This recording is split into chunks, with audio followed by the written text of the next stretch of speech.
Genes and Obesity by Nate Volinick. Shannon Robeson. And Danny McQuillan. We'll start by giving a basic definition of obesity. According to the National Library of Medicine, obesity means having too much body fat. It is not the same as being overweight, which can be caused by having an excess amount of muscle, bone, or water in your body. The prevalence of obesity in the world is increasing drastically. Everywhere you look, you are seeing more and more children and more adults around you becoming overweight and obese everywhere in the world. With the amount of people overweight increasing, the question becomes, is it caused by genetics or environmental factors? There are 5 major types of genotypes that have been researched and linked to genetic obesity. These are 1. A thrifty genotype, which is a low metabolic rate and insufficient thermogenesis. 2. Hyperphagic genotype, which is poor regulation of appetite and satiety and the propensity to overfeed oneself.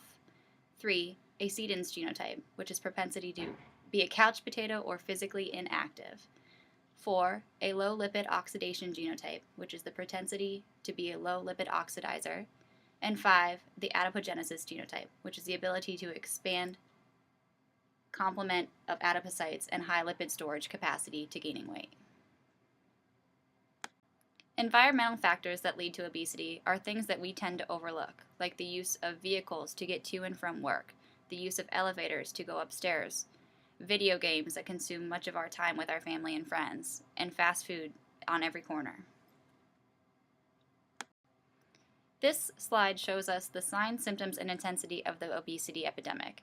As you can see by the map, there's population of obesity is increasing. 66.3% of the adult population is overweight as of 2012.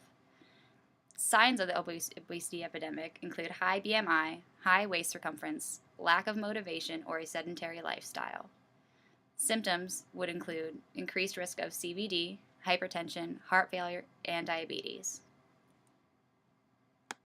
Next, we're going to look at how genes are identified and diagnosed with obesity.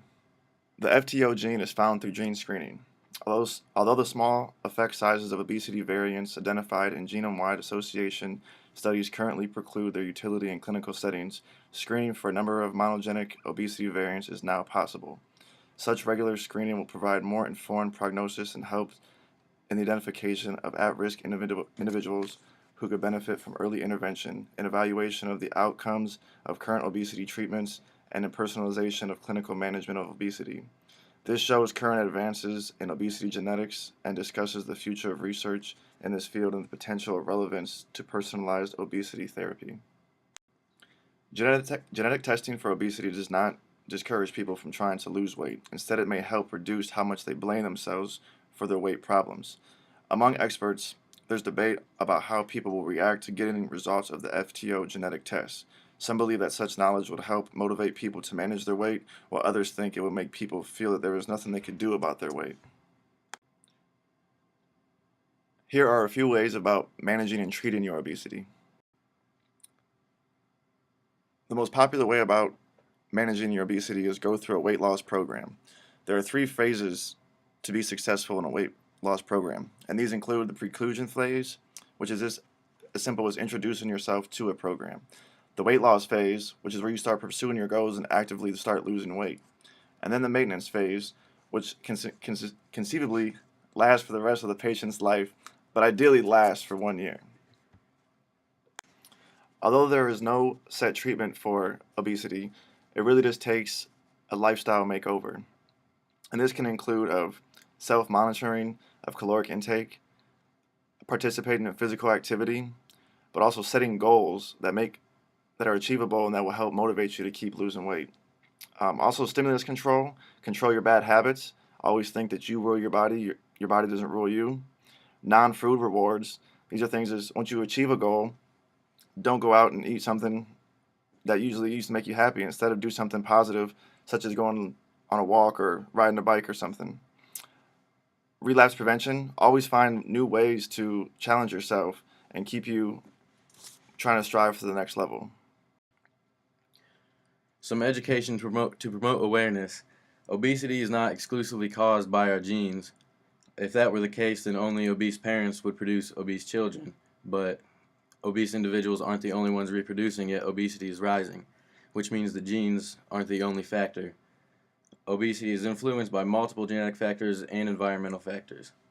Obviously, we can't control the genes that we inherit, but there are some factors that we can control. There are some biological factors other than just our genes that can be attributed to obesity.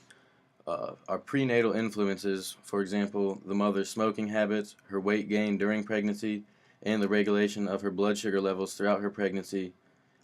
These are three modifiable factors that can all influence fetal nutrition. And undernutrition during fetal life has been linked to obesity and obesity-related problems.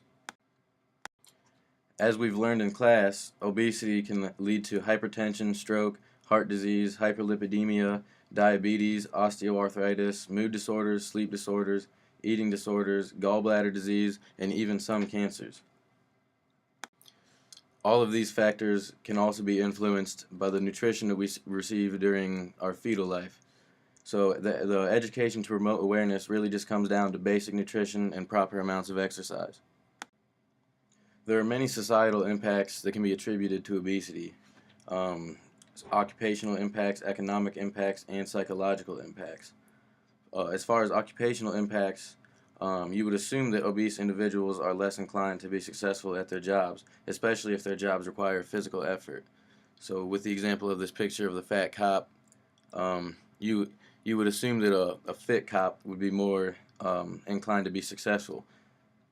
Economic impacts, in addition to underperformance at work, there's additional economic impacts that can be caused by obesity. For example, to take like a modern topic, you can have non-obese individuals that are stuck paying taxes for healthcare for obese individuals. So that can cause a societal rift. There are also psychological impacts. Obese individuals are more prone to bullying and having less self-confidence. So there are many impacts that obesity can attribute to. As far as some ways to spread advocacy about obesity, wellness fairs and insurance companies are both good ways to, educate people. Brochures or posters, like the poster like this picture about a wellness fair is a good way to just, get the problem out there and try to reach people. Also, internet and TV ads. While these individuals are being sedentary, whether they're on the internet or just laying down watching TV, advertisements can be a good way to impact them during their sedentary activity.